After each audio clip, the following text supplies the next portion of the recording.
Hey guys, hope you're all doing well. Now for today's video, we've got some new information on the Jurassic World live-action short film, Battle at Big Rock. So recently, a lot of us were disappointed to learn that the new Dinosaur story wouldn't be premiering in front of Hobbs and Shaw like we all thought. After months of speculation from the early Mattel leak, the short just didn't show up in the way it was originally intended to.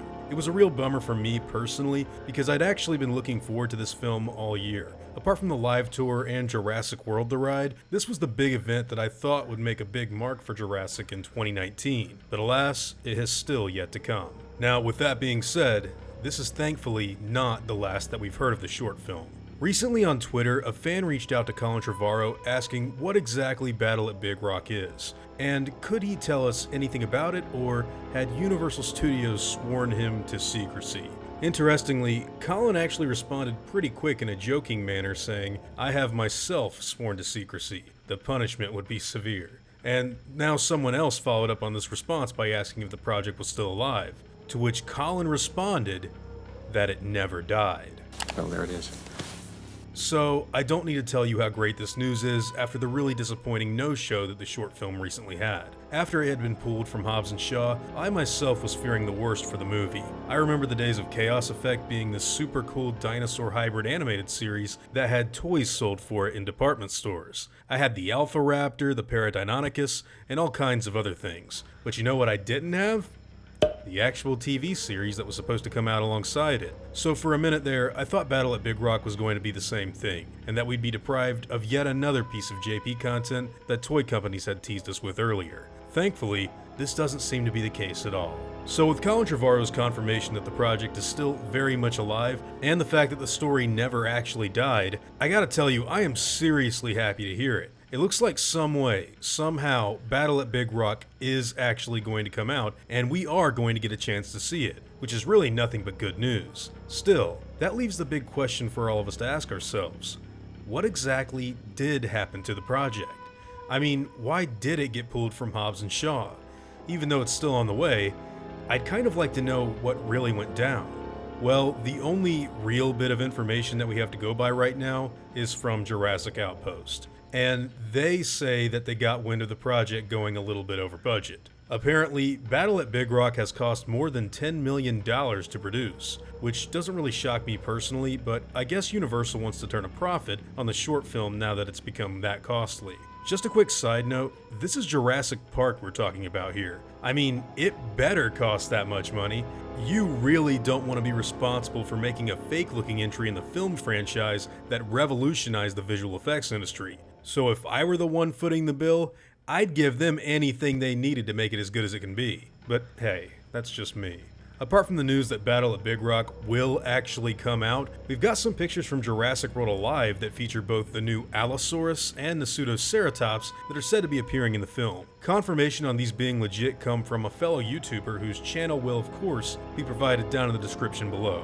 Now again, these renders come from Jurassic World Alive, which is a mobile game that uses computer-generated dinosaurs for its augmented reality features. And while they aren't really 100% reflective of the more realistic-looking models that we're going to get in the final release, they still happen to show us a very different-looking Allosaurus compared to the one that we've grown accustomed to in Fallen Kingdom. And I personally think this thing looks a whole lot better for an Allo than what that movie gave us. I've said it before in the past that the Allosaurus design for Fallen Kingdom was definitely my least favorite Jurassic design for a dinosaur in the entire series. And I still feel that way to this very day. I love the Carnotaurus, I love the Sinoceratops, I love the Stygimoloch, the Indoraptor, and even the Baryonyx. But I just can't get into the Allo's design in the film. Still love the movie and think it's great, but that one dinosaur never felt right to me.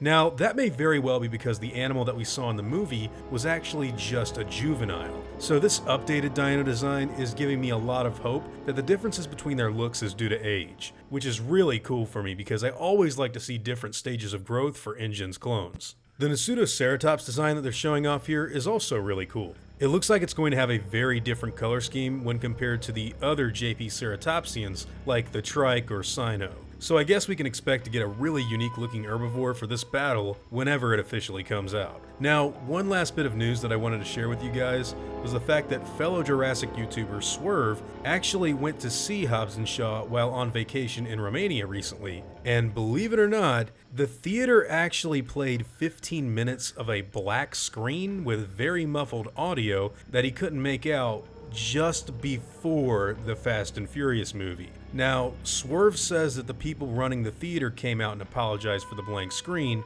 explaining that they had accidentally played the wrong clip or something, and that the movie would begin shortly. So yeah, looks like Battle at Big Rock might just have been closer to showing up in front of Hobbs and Shaw than what we even initially believed. I'll leave a link to Swerve's channel down in the description below for you guys to check him out. And yeah, I gotta say, I think that's some really interesting info that he gave us. Might be nothing, but then again, it could very well be a bit of Big Rock evidence. Anyways, I wanted to know what all of your thoughts were on this information. Battle at Big Rock has just been delayed. It's not canceled, and Colin Trevorrow says it never died. We're going to get this short film sometime soon. We just don't really know when. Now, what do you guys think? Do you have any ideas on when exactly we can expect to see this thing? And what are your expectations for the final product? Whatever your thoughts and opinions happen to be, I'd love to hear them in the comments down below. Now, before I go, I'd like to thank all of my game wardens, as well as all of my InGen executives. I'd also like to thank all of my park workers and InGen hunters as well. Guys, it seriously means the world to me that you all even continue to watch these videos, and I want to thank each and every one of you for all of your continued support. Now, I'd like to thank all of you for watching this video and hope you all enjoy today's content. If you feel like I deserve it, I'd appreciate the like and hope that you'll consider subscribing if you're interested in hearing from me again. I'll see you on the next one, guys, and as always, take it easy.